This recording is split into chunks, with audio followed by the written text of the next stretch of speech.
¿Las plantas son las que más sufren el impacto del calentamiento global? ¿Las variables que se aplican son reales? ¿Serán las que conoceremos dentro de unos años? Es un tema serio que interesa abordar. A medida que se incorporan más variables, la investigación se complica mucho más. Pero es la única manera de poder avanzar y entender la respuesta y el impacto de las plantas ante el cambio climático, así como parámetros como la contaminación por ozono y otros que podrán ir surgiendo. ¿Por qué se eligió el estudio en plantas? Las plantas constituyen el principio de la cadena alimenticia. Además, a diferencia de los animales, no se pueden desplazar. Constituyen un porcentaje altísimo de la biomasa del planeta y dependen directamente del clima, porque viven a cuenta de la actividad fotosintética de la luz, de la disponibilidad de CO2 y del agua. Las plantas sufren el impacto del cambio climático de una manera directa y mucho más importante que otros seres vivos como los animales, que, de alguna manera, pueden amortiguar el impacto. Las plantas tienen unos recursos más reducidos, aunque tengan un metabolismo mucho más plástico y se adapten mejor. Son, en principio, los organismos que más sufrirían el impacto del calentamiento global. Al hombre le interesa conocer cómo reaccionarían para poder amortiguar los efectos del cambio climático o poner en marcha una serie de maniobras que puedan minimizar el impacto si es negativo, o aprovechar al máximo los efectos beneficiosos que pueda tener. ¿Qué resultados se han obtenido hasta ahora? El trabajo que hemos hecho en cámaras de crecimiento, y ahora el de invernaderos, no refleja siempre lo que ocurre en entornos naturales, ya que cambian muchas variables, pero los estudios en condiciones controladas tienen extrapolación a las naturales. Estos escenarios son la única manera de ir controlando el impacto de cada factor. Al final, las conclusiones obtenidas en condiciones controladas se corroboran con las naturales. Así, el efecto del CO2 se estimula dentro de los rangos óptimos para la especie vegetal estudiada y este fenómeno se observa en circunstancias normales. En general, el aumento de CO2 en interacción con el aumento de temperaturas estimula el crecimiento, pero la interacción con otros factores como la disponibilidad de agua puede modificar completamente la respuesta que la planta tiene al aumento de CO2 o de temperaturas.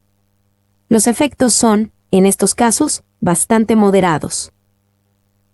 Hablamos de estimulaciones de crecimiento, cuando las hay, de un 15% o 20%. Este crecimiento se anula cuando aumenta la humedad relativa o cuando aumenta la temperatura. No es un efecto muy espectacular. En cambio, la sequía es más preocupante ya que puede provocar la disminución de hasta un 50% de la producción. El aumento del CO2 facilita o mejora la tolerancia a la sequía. ¿No son estos efectos contradictorios? Hay factores que impactan mucho más que otros. El agua es uno de ellos. El paisaje vegetal de la superficie del planeta está en gran parte marcada por las temperaturas máximas y mínimas de un ambiente, y la productividad de los ecosistemas del planeta está totalmente marcada por la disponibilidad de agua. Si no tenemos agua, no hay crecimiento vegetal, por mucho CO2, nutrientes naturales minerales y buenas temperaturas que tengamos. Si no hay agua, las plantas no crecen. El CO2 ayuda a que una producción mejore, pero el agua condiciona totalmente el desarrollo vegetal. En el caso de España, la región de Europa se augura mayor sequía, ¿el efecto será más radical? Mucho más, efectivamente. El agua va a desempeñar un papel decisivo. Según las previsiones, la distribución de agua y la cantidad de la que se va a disponer va a ser menor. Lógicamente ese factor va a ser uno de los más definitivos para condicionar la respuesta del resto de factores. Conociendo los resultados, ¿qué soluciones o alternativas habría? Por ahora son previsiones con modelos estadísticos aplicados y una base de datos de información anterior. Se trata de aprovechar al máximo los recursos que tenemos, en este caso, el agua. Será incluso necesario utilizar aguas que no tengan una calidad tan excelente, pero que podrán ser útiles para el crecimiento de plantas sin tener un impacto sobre la salud animal y humana. Sería una utilización más racional, más eficiente, de todos los tipos de agua de los que disponemos. Hay que utilizar especies vegetales mejor adaptadas y útiles para que, de alguna manera, esa eficiencia sea mayor. Son las mejores soluciones que se pueden proponer para hacer frente a una realidad futura. ¿Cuándo empezasteis a estudiar con el invernadero? Empezamos en 2001, a través de una colaboración con el Dr. Rafael Martínez Carrasco del Instituto de Recursos Naturales y Agrobiología, IRNA CSIC, de Salamanca. Era el primer grupo español que contaba con los invernaderos de gradiente térmico. El grupo trabajaba con trigo y a finales de junio, cuando finalizaban las cosechas, entrábamos nosotros con las cosechas de alfalfa en los meses de julio, agosto y septiembre, desde 2000 hasta 2005. Ellos han ampliado ahora las instalaciones, pero no son tan versátiles como antes, que podían desplazarse, pasando de un campo de trigo a un campo de alfalfa. En este momento, son estructuras fijas que se encuentran en Pamplona. Actualmente tenemos un invernadero construido y tenemos encargados 3 más. En un futuro se pretende llegar hasta 12 invernaderos de gradiente térmico, porque el análisis estadístico y todas las variables que queremos estudiar requieren ampliar las instalaciones. ¿En qué condiciones están las plantas allí?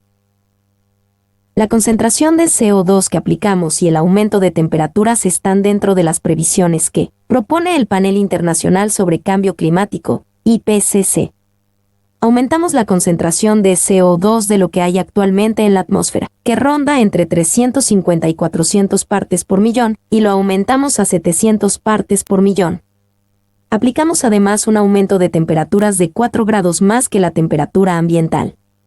Estas son las previsiones para finales de siglo o para algunos años antes en el escenario mediterráneo, dependiendo también de cómo siga la pauta de incremento. ¿Qué tipo de plantas están siendo estudiadas? Hasta ahora hemos estudiado preferentemente plantas de alfalfa, porque son no leguminosas y tienen la propiedad de poder fijar nitrógeno. Son típicas del Mediterráneo y no necesitan el aporte de grandes cantidades de fertilizantes. Además, enriquecen el suelo en nitrógeno. Son todos ellos aspectos interesantes desde el punto de vista ambiental. ¿La alfalfa es más numerosa en España y en los países mediterráneos? Es la reina de las forrajeras, la planta que tiene un contenido en proteínas más elevado, muy apreciada por el ganado y con un aporte nutritivo muy elevado. Trabajamos con ella desde el año 80, pero nuestro objetivo es incorporar otras plantas como la colza, que es interesante desde el punto de vista de la producción de biodiesel. También tenemos intención de incorporar alguna leguminosa, ya que el ganado la digiere mejor, con lo cual se libera menos nitrógeno en los excrementos y en la orina, lo que presenta un efecto beneficioso para el cambio climático. Otra planta es la esparceta. Con el paso del tiempo incorporaremos también el estudio de cultivos como la vid, tan importante en el territorio español. Conclusión. El cambio climático global es un hecho, aunque existen escépticos no representan de manera alguna a un grupo mayoritario. Es por ello que los gobiernos a nivel mundial han reaccionado ante esta amenaza cada vez más cercana, alteraciones climáticas graves que podrán colocar sus economías en peligro. La presión poblacional y de desarrollo tomada por las naciones más adelantados junto con las naciones en vías de desarrollo, colocan una presión cada vez mayor sobre los recursos naturales y los sistemas ambientales terrestres. En la actualidad las capacidades autorreguladoras de la atmósfera están siendo llevadas a sus límites y, según muchos, sobrepasadas.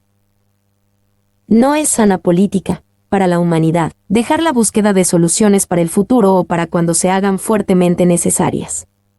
La atmósfera y los procesos que mantienen sus características no tienen tiempos de reacción muy rápidos comparado con los periodos humanos. Mi nombre es Demim. Soy tu asistente personal. Mi sitio en internet es demim.es.tl.